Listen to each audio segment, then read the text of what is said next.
Amém? Apocalipse, capítulo 22, do versículo 10 ao versículo 17. Nos diz a palavra de Deus. E disse-me: não seles as palavras da profecia deste livro, porque próximo está o tempo. Quem é injusto... eu li esse versículo 11, não foi? Eu li o versículo 11. Mas vamos lá. Quem é injusto, faça injustiça ainda, e quem está sujo, suje-se ainda. E quem é justo, faça justiça ainda. E quem é santo, seja santificado ainda. E eis que cedo venho. E eis que cedo venho, e o meu galardão está comigo para dar a cada um segundo a sua obra. Eu sou o Alfa e o Ômega, o princípio e o fim, o primeiro e o derradeiro. Bem-aventurados aqueles que lavam as suas vestiduras no sangue do Cordeiro, para que tenham direito à árvore da vida e possam entrar na cidade pelas portas. Ficarão de fora os cães e os feiticeiros, e os que se prostituem, e os homicidas e os idólatras, e qualquer que ama e comete a mentira. Eu, Jesus, enviei o meu anjo para vos testificar estas coisas nas igrejas. Eu sou a raiz e a geração de Davi, a resplandecente estrela da manhã. E o Espírito e a esposa dizem: vem. E quem ouve, diga: vem. E quem tem sede, e quem quiser, tome de graça da água da vida. Irmão, acho que eu vou terminar o capítulo 22 hoje, o livro de Apocalipse hoje. Vamos ler até o 21. Porque eu testifico a todo aquele que ouvir as palavras da profecia deste livro, que se alguém lhes acrescentar alguma coisa, Deus fará vir sobre ele as pragas que estão escritas neste livro. E se alguém tirar quaisquer palavras do livro desta profecia, Deus tirará a sua parte da árvore da vida e da cidade santa que estão escritas neste livro. Aquele que testifica estas coisas diz: certamente cedo venho. Amém. Ora vem, Senhor Jesus. A graça de nosso Senhor Jesus Cristo seja com todos vós. Amém. Glória a Deus. Glória a Deus. Bem, eu ia dividir esta abordagem do capítulo 22 de Apocalipse em duas, mas vamos fazê-la, esta segunda parte apenas, né? Em nome de Jesus Cristo. E aí a gente encerra o livro de Apocalipse hoje, né? A gente encerra o livro de Apocalipse hoje. Nada que impeça de nós voltarmos a este livro. Nada impede. Lembrando que depois que eu termino agora o Novo Testamento, eu vou começar a abordagem do Velho Testamento, do Antigo Testamento. A gente vai começar o programa de leitura sistemática do livro de Gênesis. Volto a dizer e sugerir, quem quiser se atualizar escatologicamente, numa perspectiva, eu confesso aos irmãos, bem bibliocêntrica, escuta depois essas ministrações que eu tenho feito de Apocalipse. Não é? Estava comentando com um colega hoje, de manhã, considerando que ainda estamos na segunda-feira, dia 26 de maio de 2026, que ele me abordou dizendo que estava ouvindo da casa dele uma pregação, e o pregador dizia que depois do arrebatamento da igreja tudo iria se acabar. Ao que ele disse,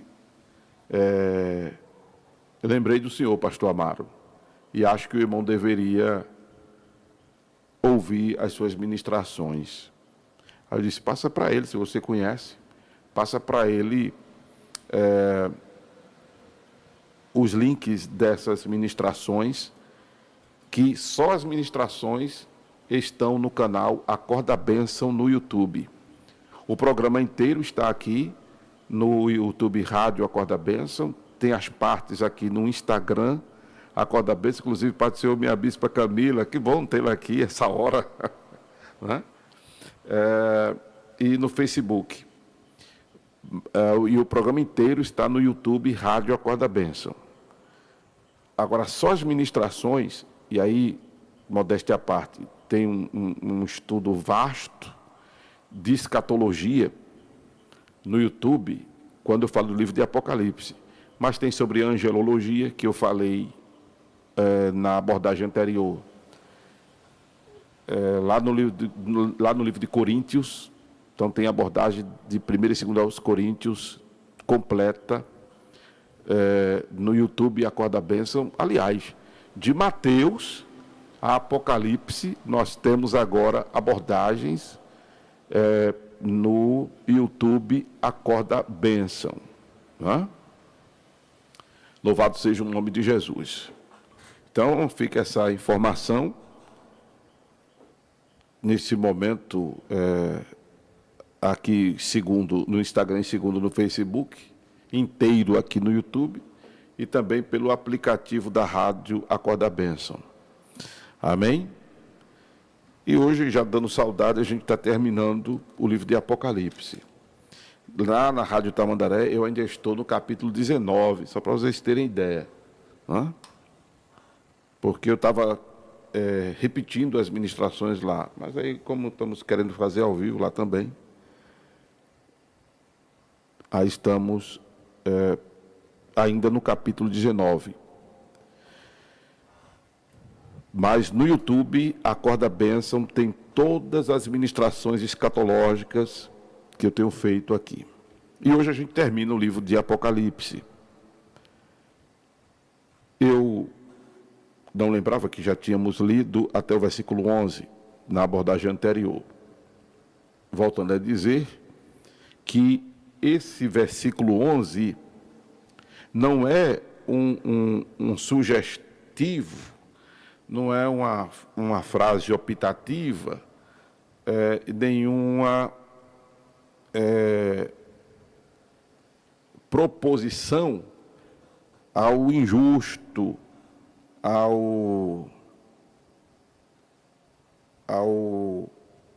sujo, não é? Ao pecador. Não. Isso aqui é uma declaração do traço da personalidade dos referidos personagens. O injusto, a tendência dele é cometer injustiça, não é? O sujo é se sujar mais. E o santo é de santificar-se mais. Entende? Eu até fiquei de voltar a falar isso. Não é? Que isso aqui não é uma proposta para esses personagens. Isso aqui é uma definição categórica, comportamental do tal personagem com essas características. E é importante frisar isso, porque eu volto a dizer, o fato de nós estarmos mergulhado necessariamente não, o fato de nós estarmos fazendo uma coisa errada não deve fazer com que nós afundemos mais no erro, ou seja, Ah, isso não é nada demais. Ah, mas isso aqui não é nada demais. É onde nós nos enganamos. Porque se essa é a nossa conclusão, aí o que isso está dizendo é grave, porque diz que nós não estamos caminhando para uma evolução espiritual, santificadora, não estamos evoluindo como cristãos, estamos regredindo. Se você, por exemplo, está em alguma prática errada, e aí vem uma oportunidade de você fazer a diferença, e você não faz, você está se comportando como uma pessoa suja, injusta e não santa. Porque nós não devemos agregar mais erros à nossa vida já de pecador que somos. Diga-se de passagem que nós somos pecadores, não porque pecamos. Nós pecamos porque somos pecadores. Também não significa dizer que Deus nos criou pecadores, nós nos tornamos pecadores. Deus nos criou, vamos ver isso quando chegarmos em Gênesis, em um estado de... Como santificação é um termo incorporado à vida humana pós-pecado, Deus nos criou em um estado de semi-perfeição. Porque até então, a serpente não induzia Eva e Eva não induzia Adão, não se sabia o que era pecado. Não é? O pecado passou a ter uma existência quando os olhos do homem foram abertos. E os olhos aí é o entendimento. Não é? Os olhos da alma é o entendimento. Porque quando Deus coloca o casal no Éden, Deus só dá a ordem que eles não comessem da árvore da ciência do bem e do mal. Até então não havia tentação. Não é? A malignidade ela já existia, mas não ainda nesta realidade humana. A malignidade existia porque quando aquele que era, volto a dizer, era chamado Lúcifer, não chama ele de Lúcifer, que ele não é Lúcifer, e nem tenha medo desse nome, porque Lúcifer significa querubim ungido. Quando ele era querubim ungido, ele se deixou ensoberbecer-se pela sua posição, pelo seu privilégio, enfim, o cara assistia diante de Deus. E aí a gente vai ver no Velho Testamento que isso toma o seu coração e ele quer subir mais do que Deus. Enfim, vocês conhecem a história já, eu penso. Ele é expulso do céu. Quando expulso do céu, não é? Ele entra neste mundo e que não é pela porta, porque a porta de entrada neste mundo é o ventre materno. E aí ele sai procurando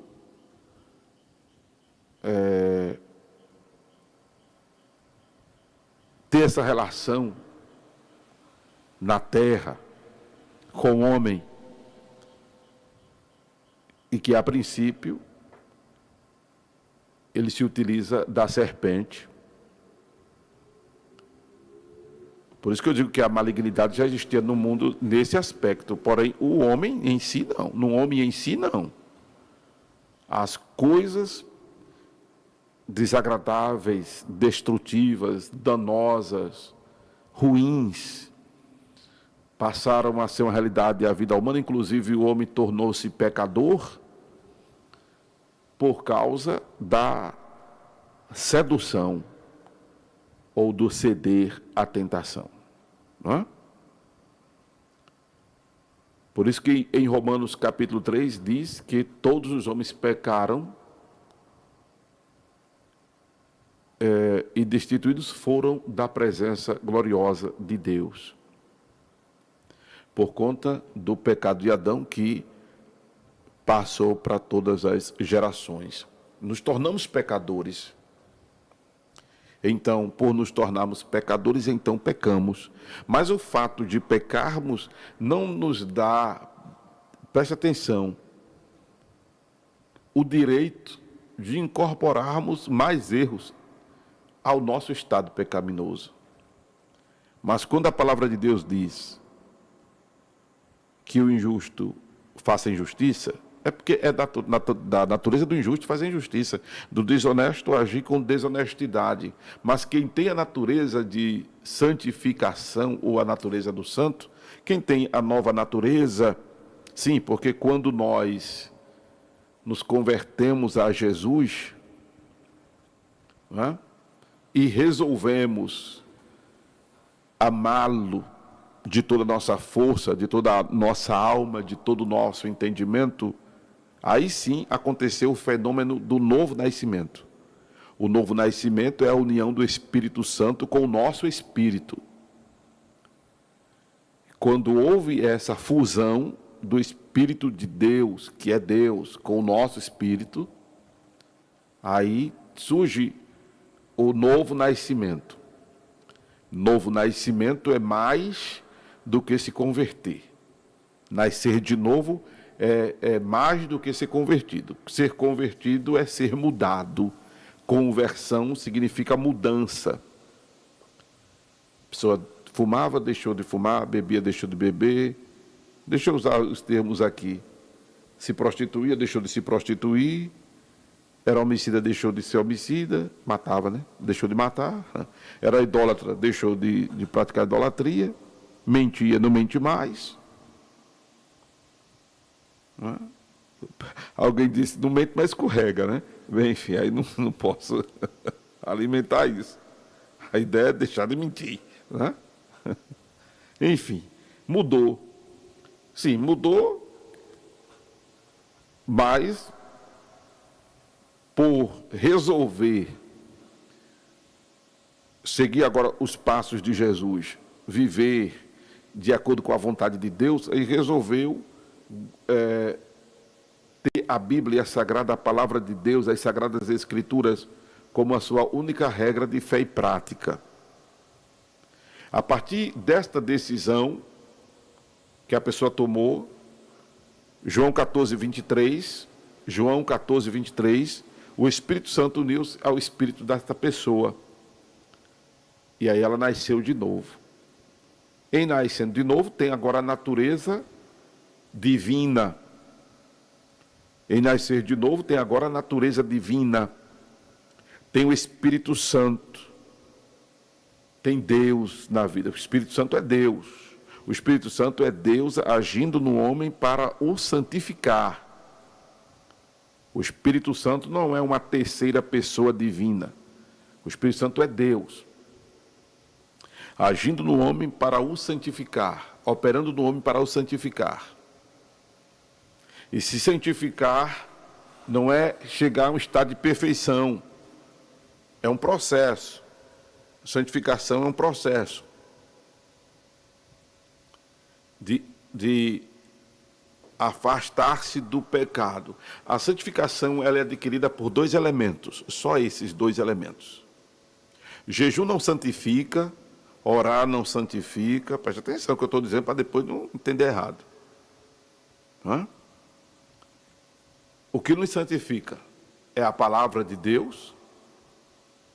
Aí o orar e o jejuar vai nos ajudar a estar vivendo essa palavra, porque quando Jesus ora lá em João 17, Jesus diz, Pai, santifica-os na verdade, a tua palavra é a Aí a santificação vem pela abstinência, pelo distanciamento ao pecado. Quando a gente vai lendo a Bíblia, a gente vai absorvendo a vontade de Deus, a gente vai se aplicando à vontade de Deus, e aí a gente vai deixando o que não presta.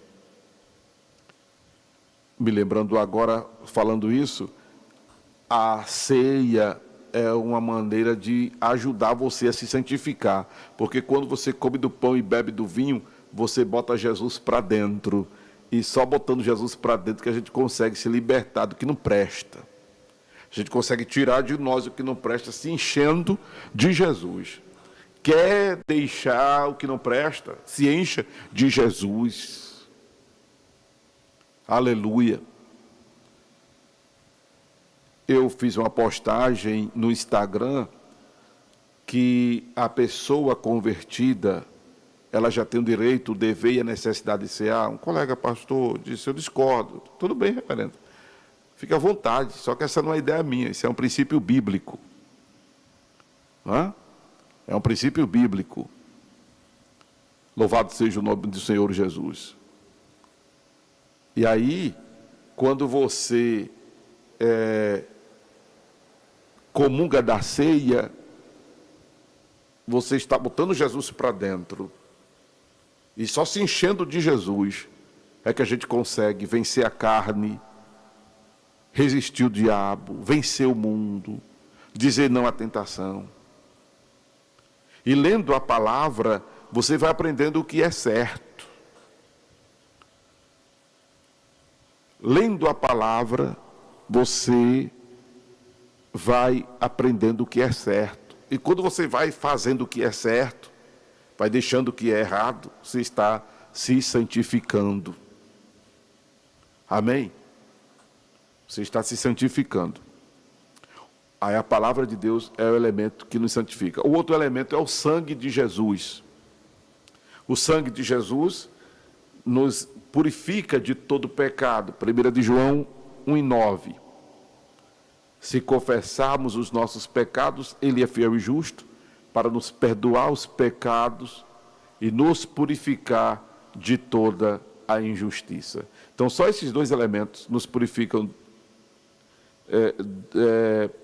nos santificam. O sangue de Jesus é o único que nos purifica. O sangue de Jesus é o único que nos purifica. A palavra faz com que nós nos afastemos das coisas erradas. A ambos nos leva à santificação. Um pela abstinência, outro pela purificação. Um pela prevenção, o outro pela remediação. Amém? Louvado seja Deus. Pois bem, quando recebemos essa natureza, a divina, nós passamos a naturalmente, diga-se de passagem, naturalmente a afeiçoar-nos de Deus, afeiçoarmos-nos de Jesus. Isso é natural. Isso é natural. Por isso que quem é santo, seja santificado ainda. Amém, amados? É isso que é importante explicar. Veja que só esse versículo toma um tempo da matéria muito grande, né? Lembrando que no capítulo 22 de Apocalipse, nós já estamos, propriamente dito, o contexto aqui é da eternidade, já propriamente dita, mas temos, neste capítulo 22, uma mensagem de admoestação, uma mensagem de considerações. E esta consideração não podia ficar de fora. Não é? Esta consideração não podia ficar de fora. Porque o tempo está próximo, disse o anjo para João. O tempo está próximo. E veja que o livro de Apocalipse, ele é datado de meados dos anos 90 a 96 depois de Cristo. 90 a 96 depois de Cristo. Já estamos em 2026. Se na época estava perto ou estava próximo, obviamente nesse tempo que estamos vivendo, está bem próximo ainda. Não? Está bem próximo ainda. É importante lembrar aos irmãos, como já dissemos nas abordagens anteriores, que o relógio de Deus é a civilização israelita. O relógio de Deus é o povo de Israel. Então, os acontecimentos pré-arrebatamento, os acontecimentos que descrevem a grande tribulação, os acontecimentos que apontam para a escatologia bíblica, são acontecimentos relacionados a Israel. Muito importante obter informação sobre o que está acontecendo em Israel e correlacionar a profecia bíblica. Apesar de que eu defendo, pastor Amaro Corrêa, que não podemos precisar instituições, não temos como precisar nomes e muito menos datar eventos. Não é? Mas, se a gente vai fazendo uma correlação do momento histórico que estamos vivendo, a gente vai vendo que,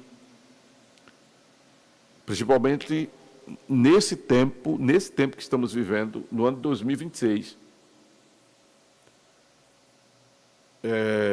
e que já houve situações parecidas como esta que estamos vivendo em 2026, situações políticas, situações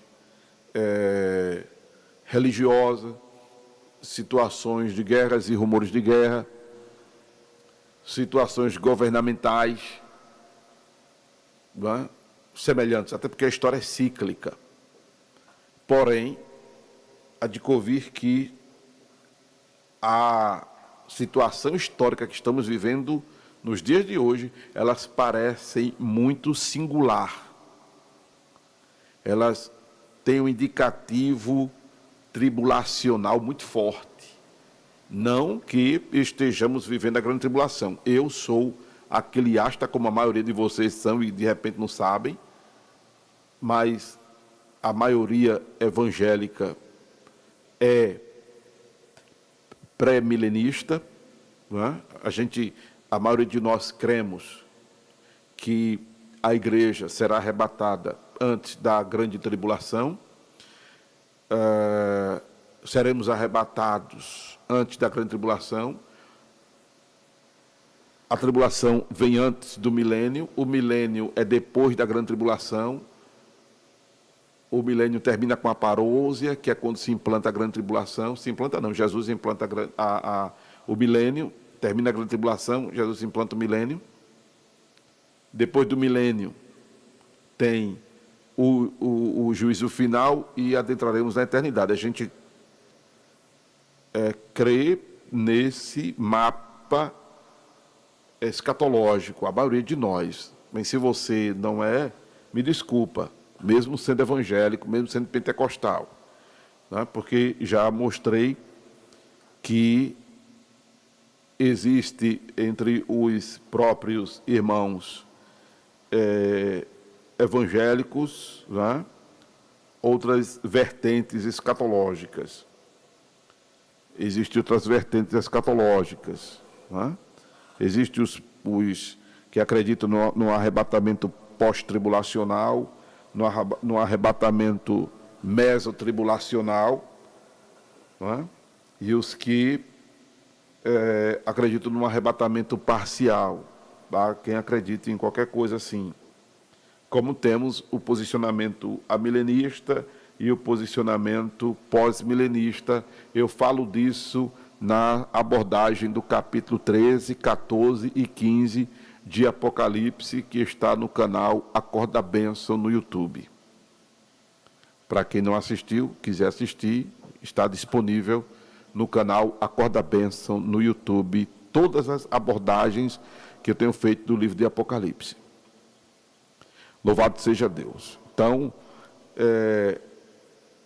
o fato é que estamos mais perto de que longe da nossa redenção, como até Paulo disse em outro momento, escrevendo uma das suas epístolas, em meados dos anos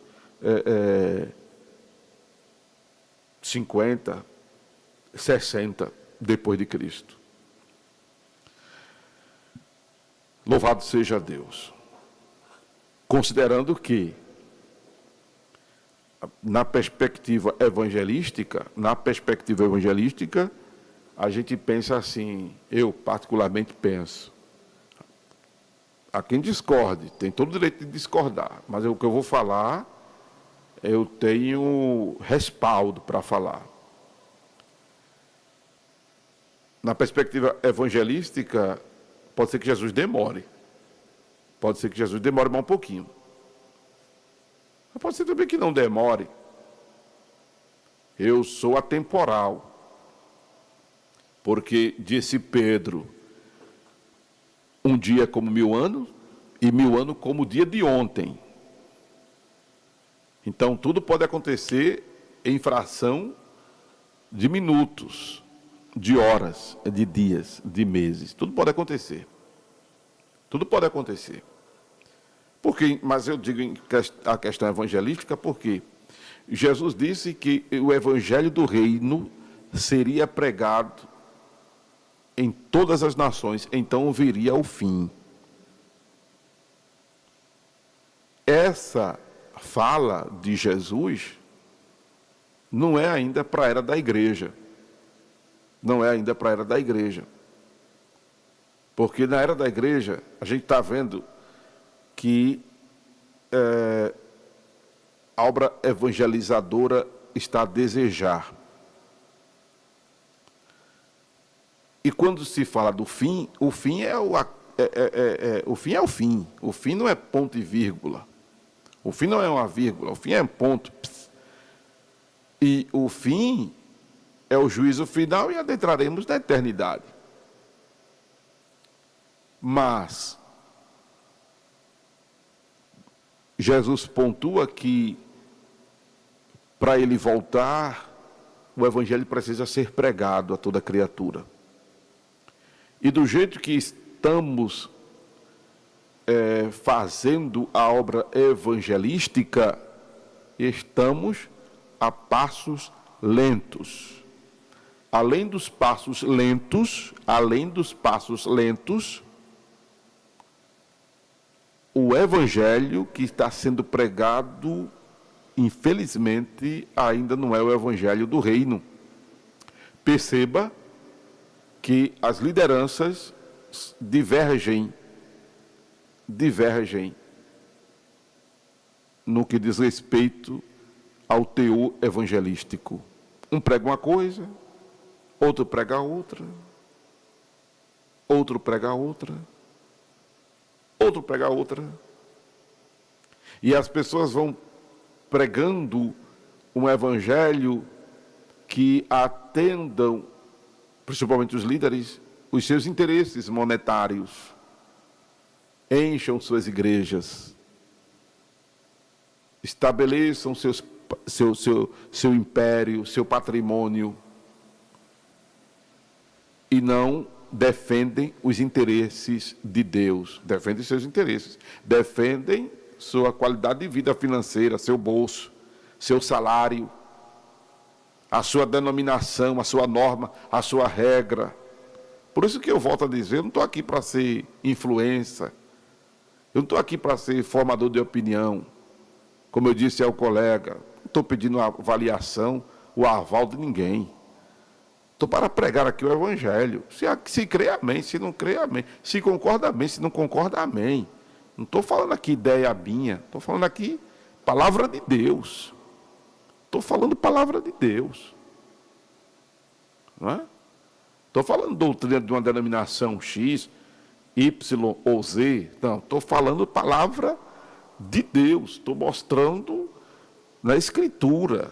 Tenho sido, modéstia à parte, bem bibliocêntrico. Às vezes eu ensino coisas que são pesadas para mim, mas eu vou deixar de ensinar porque são pesadas para mim? Não. Eu tenho que passar a viver o que a palavra manda que eu faça. E não me omitir de falar porque eu não vivo. É o que eu dizia aos obreiros que trabalhavam comigo.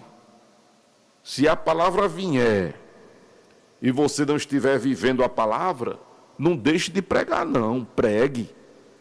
E depois passe a viver. Porque a gente vive uma situação que as pessoas, eu disse no programa anterior, na abordagem anterior, elas, quando não tem argumento para debater, né, quando elas não conseguem refutar o que determinado pregador fala com conteúdo, com substância, aí querem atacar o caráter, a moral, a história, o comportamento, o erro do pregador. Não faça isso. Isso é covardia.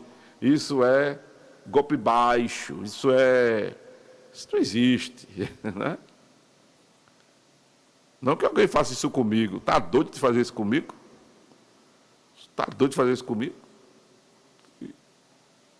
Eu entendendo que o teu telhado é de vidro, aí tu vai jogar pedra no meu. Jogue não, benção. Jogue não. Né? Louvado seja Deus. Não faça comigo isso não. Né? Mas,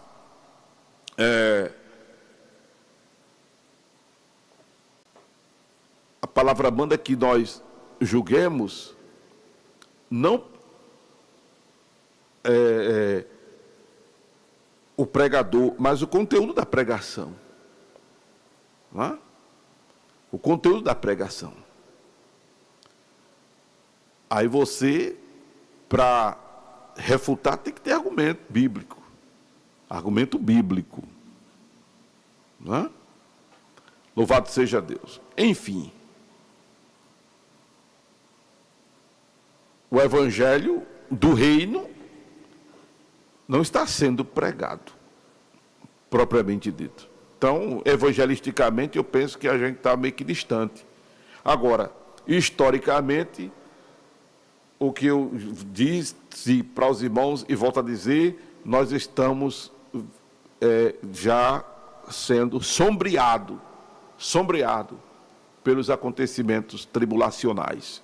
Não que a igreja vá, eu defendo que não vá passar pela grande tribulação. Defendo que a igreja será arrebatada antes. Em o nome de Jesus. Esquecido venho, e o meu galardão está comigo para dar a cada um segundo a sua obra. Glória a Deus.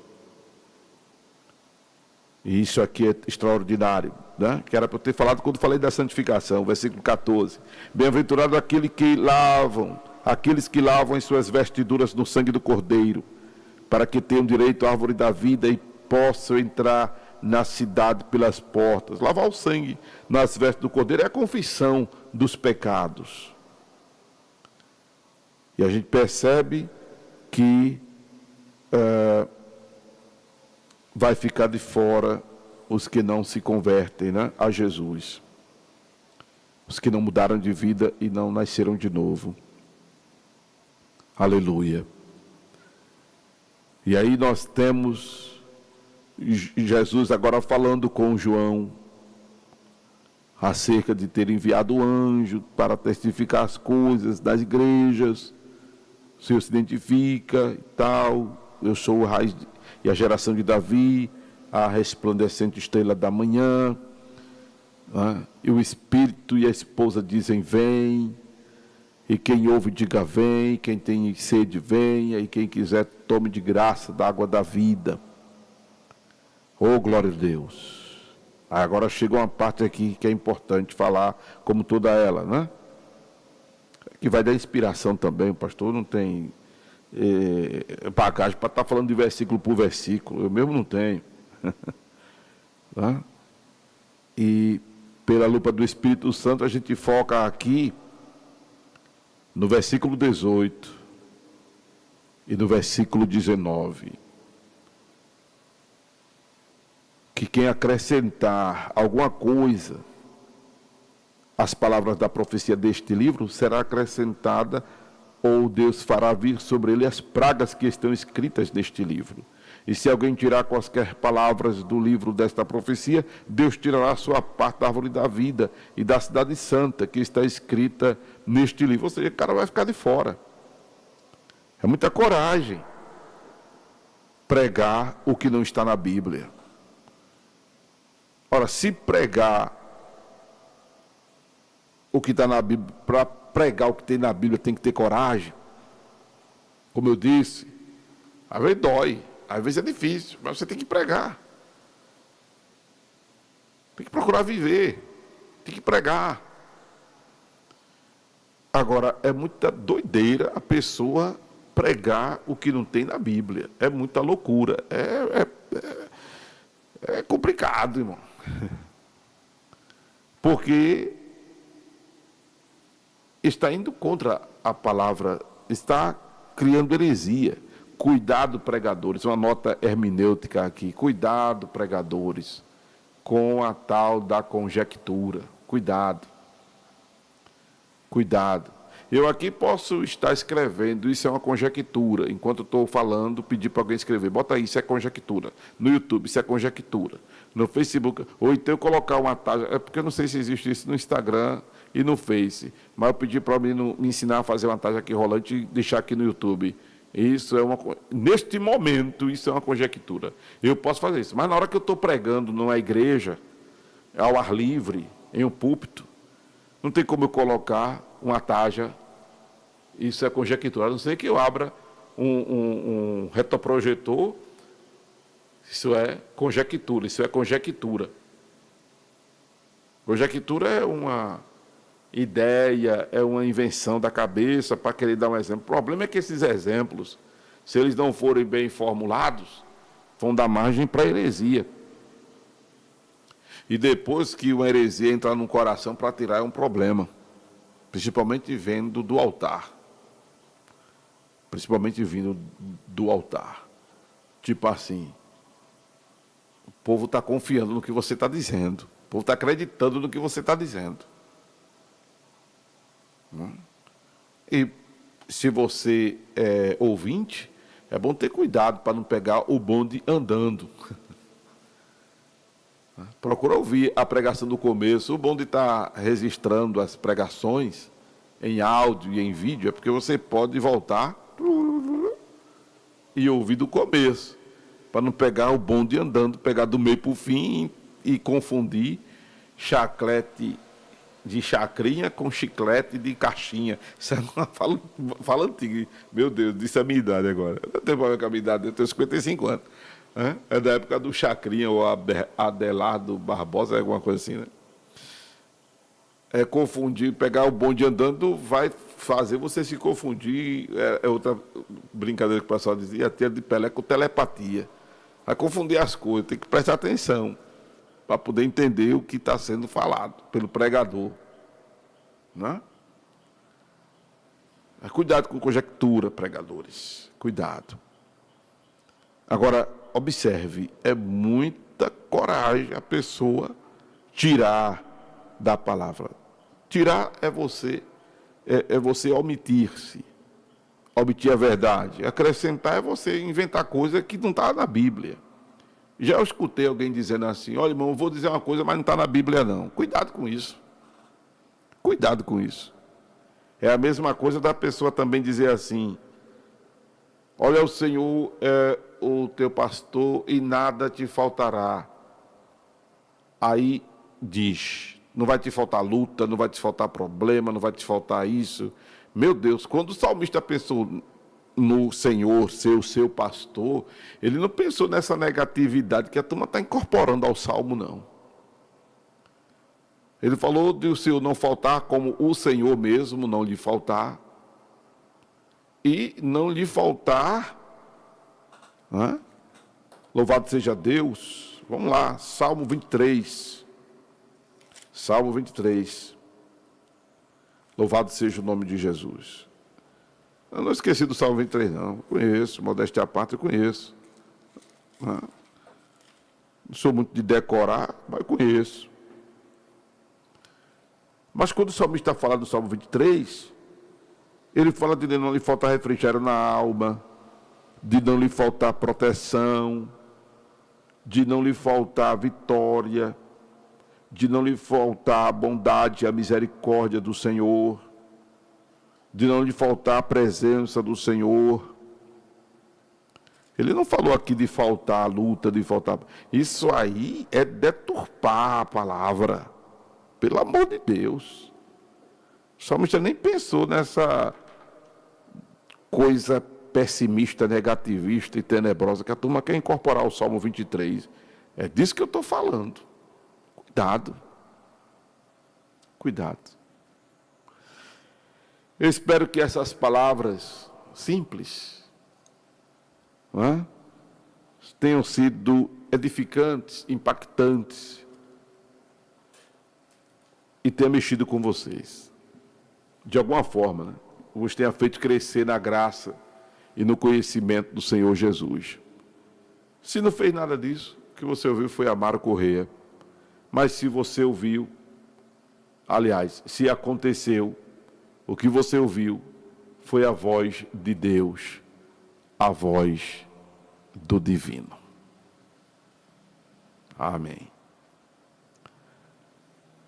Louvado seja o nome de Jesus. Louvado seja o nome de Jesus. Amém?